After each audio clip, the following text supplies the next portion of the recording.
Alleluia! Christ is risen. The Lord is risen indeed. Alleluia! Happy Easter, Diocese of Olympia, and all those who are watching.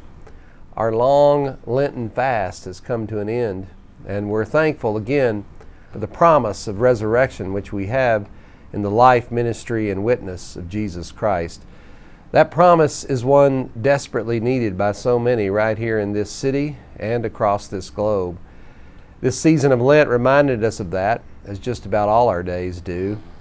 The seasons of our Christian year remind us of the rhythms of our own lives.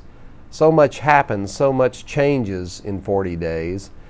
These 40 days of Lent just ended began with the collision of what has really been co-opted as a secular holiday, Valentine's Day, and what was for us Ash Wednesday. I have to admit I found it that odd. I would say this Lent has been one for me about connections. Connections beyond the everyday connections I'm blessed with. On that Ash Wednesday morning, I was on the ships in the port of Seattle, greeting mariners from around the world, China, the Philippines, and a lot of places in between.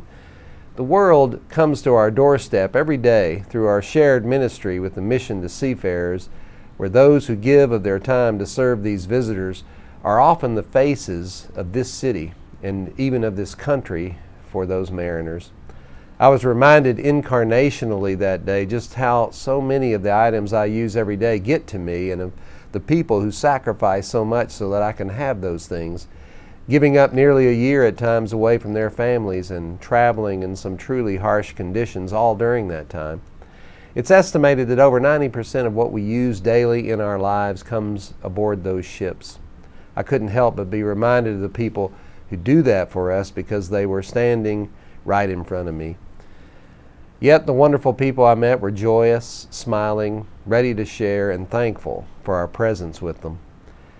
That experience on that Ash Wednesday has stayed with me through these 40 days. Those mariners I met have traversed this globe we live on and traveled many miles since that day.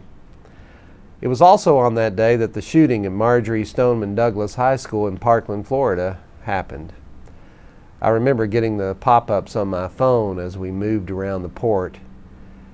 When I finally left the port, I was deeply saddened to find out that yet another mass shooting in a school had occurred in our country. I was haunted that day and am still haunted by the parent crying, hugging another person outside that school with her fresh cross of ashes on her forehead. That's been the image of this Lent for me. Moments before, Ash Wednesday and Lent was for her just a religious formality. Perhaps she was wondering, like we all do, just how to walk through Lent in this busy life we lead. And then her world changed. Ours did too on that day. Carmen Shintrup, a 16-year-old student at the school and leader in the youth group at St. Mary Magdalene Episcopal Church in Coral Springs, died at the hands of that gunman on that day. At our recent House of Bishops meeting, her bishop, Peter Eaton, read a truly sad but hope-filled letter from Carmen's parents, telling us about Carmen's life and imploring us not to forget her or the others that died that day, and the countless others that have died of senseless gun violence all over this country, many of them young people, and most of them people of color. These are our brothers and sisters, and are our children as well. All during Lent, we have seen those students, the young people of that school, named for Marjory Stoneman Douglas, a remarkable woman who had Episcopal connections of her own, who fought in her long life for change. You should look her up. She was an amazing person.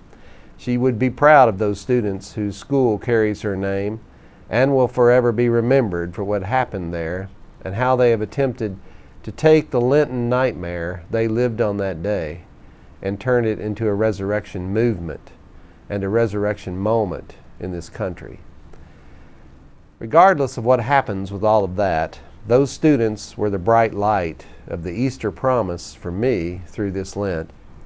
Because these seasons we travel, the life of Jesus we relive when we do, the reason we do all of that comes down to one simple hope, a hope, as our presiding Bishop Michael Curry keeps reminding us, He came to show us the way beyond what often can be the nightmares of our own devisings and into the dream of God's intending.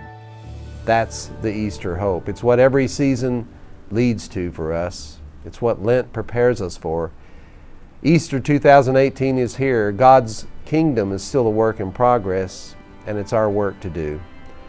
Happy Easter to all of you, and blessings to you and all those you love.